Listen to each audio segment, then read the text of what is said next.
새벽교회 나오신 성도 여러분들을 진심으로 환영합니다. 오늘 우리에게 주신 말씀은 욥기 34장 10절에서 20절 말씀입니다. 욥기 34장 10절에서 20절의 말씀입니다. 다 찾으신 줄 알고 우리 모두 합독하도록 하겠습니다. 이러므로 너희 총명한 자들아 내 말을 들으라. 하나님은 악을 행하지 아니하시며 전능자는 결코 불의를 행하지 아니하시고 사람의 행위를 따라 갚으사 각각 그의 행위대로 받게 하시나니 진실로 하나님은 악을 행하지 아니하시며 전능자의 공의를 굽히지 아니하시느니라. 누가 땅을 그에게 맡겼느냐? 누가 온 세상을 그에게 맡겼느냐? 그가 만일 뜻을 정하시고 그의 영과 목숨을 거두실진데 모든 육체가 다 함께 죽으며 사람은 흙으로 돌아가리라. 만일 내가 총명이 있거든 이것을 들으며 내 말소리에 귀를 기울이라. 정의를 미워하시는 이시라면 어찌 그대를 다스리시겠느냐? 의롭고 정능하신 이를 그대가 정죄하겠느냐? 그는 왕에게라도 무용지물이라 하시며 지도자들에게도 악하다 하시며 고관을 외모로 대하지 아니하시며 가난한 자들 앞에서 부자의 낯을 세워주지 아니하시나니 이는 그들이 다 그의 손으로 지으신 바가 됨이라. 그들은 한밤중에 순식간에 죽나니 백성은 떨며 사라지고 세력 있는 자도 사람의 손을 빌리지 않고 제거함을 당하느니라. 아멘.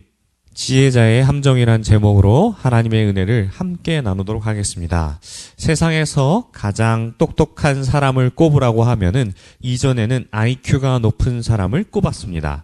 하지만 지금은 IQ가 높아도 똑똑한 사람이라 이야기하지 않습니다.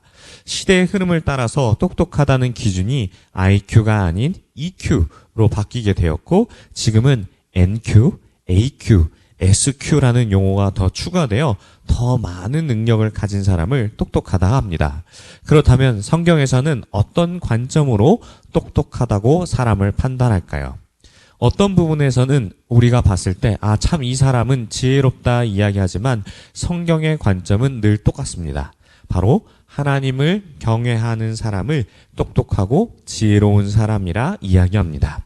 우리는 많은 능력을 가진 사람이 똑똑하다고 말하는데 전능자이신 하나님보다 똑똑하고 지혜로울 수 있을까요?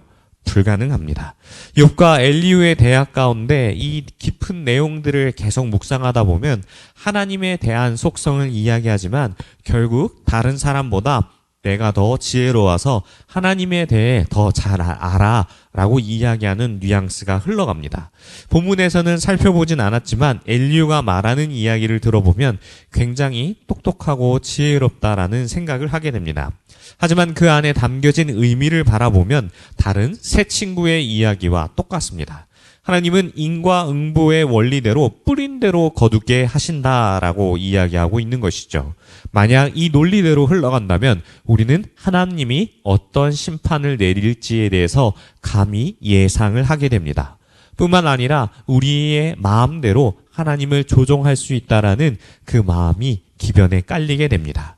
이 논리 가운데 우리는 이미 하나님께서 선악을 판단하시는 것이 아니라 사람의 기준에서 선과 악을 판단하여 사람의 결말을 예측할 수 있다라는 결론에 다다르게 됩니다. 그러나 하나님은 그 누구도 예측할 수 없습니다. 절대적인 기준은 하나님께만 있습니다. 13절처럼 그 누구도 이 땅의 통치권을 부여한 적이 없고 누구이며 언제든지 목숨을 거두실 수 있으며 모든 사람을 흙으로 돌려보낼 것이라는 절대 주권이 하나님만이 가지고 계십니다.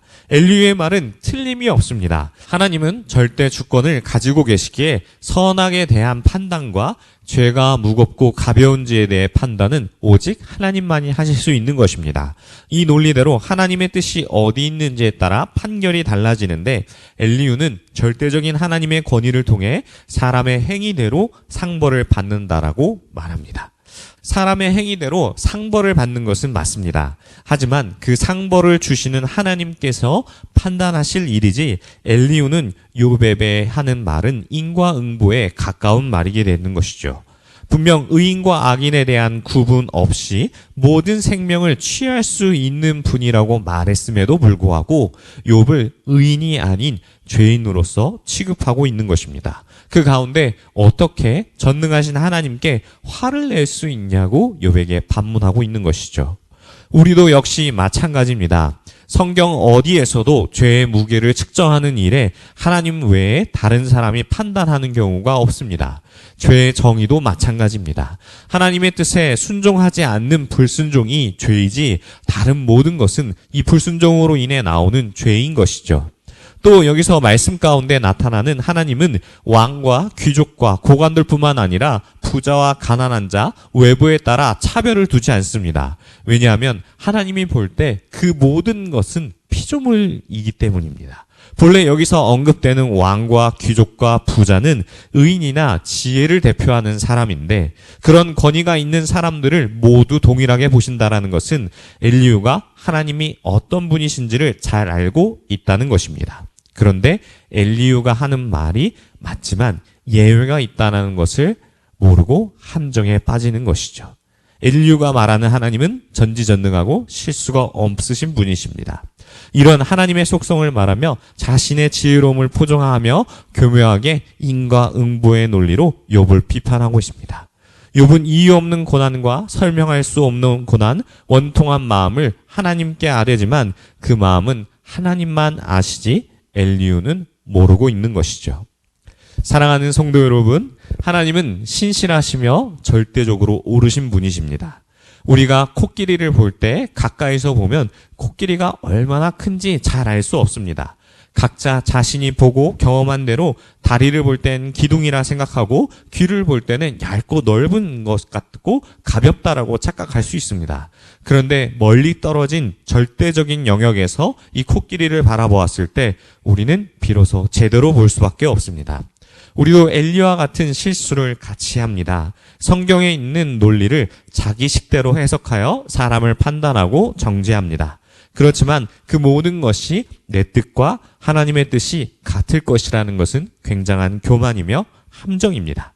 율법을 가장 잘 안다는 바리새인들과 서기관 그리고 율법 교사들도 하나님을 잘 안다고 말씀을 잘 안다고 자부했지만 눈앞에 계신 예수님이 바로 성육신하여 오신 하나님이라는 사실을 잊고 있었습니다.